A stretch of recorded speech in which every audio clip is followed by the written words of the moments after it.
Bonsoir à tous et merci de suivre la télévision nationale congolaise. Les résultats du premier tour des législatives du 15 juillet dernier viennent d'être publiés par le ministre de l'Intérieur Raymond Zéphirin Boulou. Vous les suivrez après ce journal.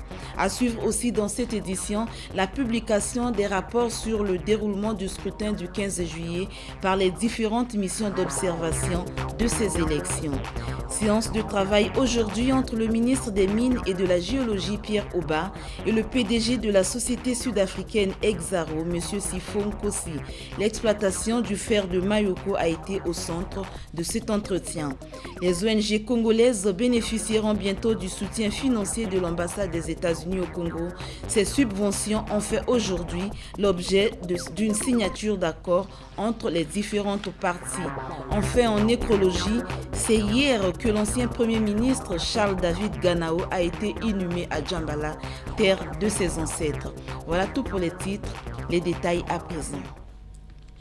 La proclamation des résultats du premier tour des élections législatives du 15 juillet dernier aura lieu ce soir. Restez donc branchés sur Télé Congo car d'un moment à l'autre, plus précisément à la fin de ce journal, nous vous proposerons ces résultats. Et à propos donc du déroulement de ces élections, les différentes missions d'observation sont à l'heure des rapports. C'est le cas de COA Afrique qui a présenté hier son évaluation du premier tour des législatives du 15 juillet dernier. Junior Ngwembe Okoko pour le reportage. Après le premier tour des élections législatives 2012, l'heure du bilan est arrivée. C'est ce qui justifie le communiqué de presse de la mission d'observation électorale de COA Afrique. Voici leur déclaration préliminaire. La mission salue le tournant historique que représentent ces élections qui ouvrent la voie à une phase démocratique inédite dans un contexte de paix intérieure et extérieure retrouvée en rupture avec des longues décennies de conflits.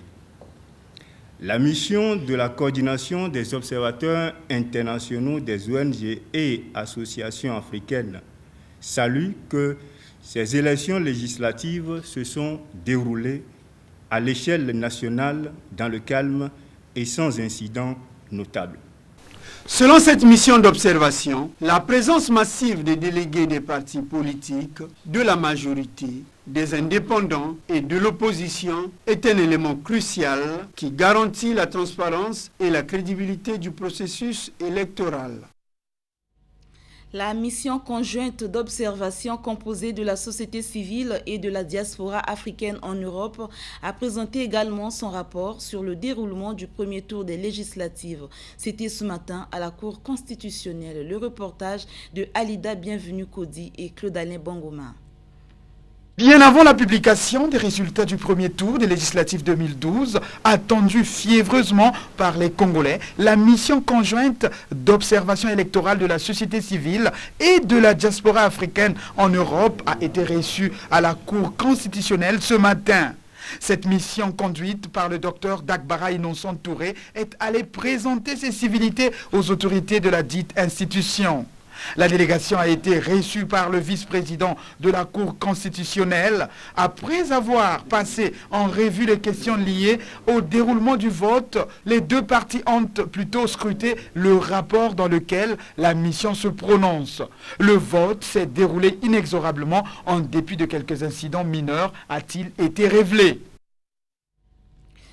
Hors de nos frontières, Pékin annonce le doublement de ses crédits alloués au continent africain,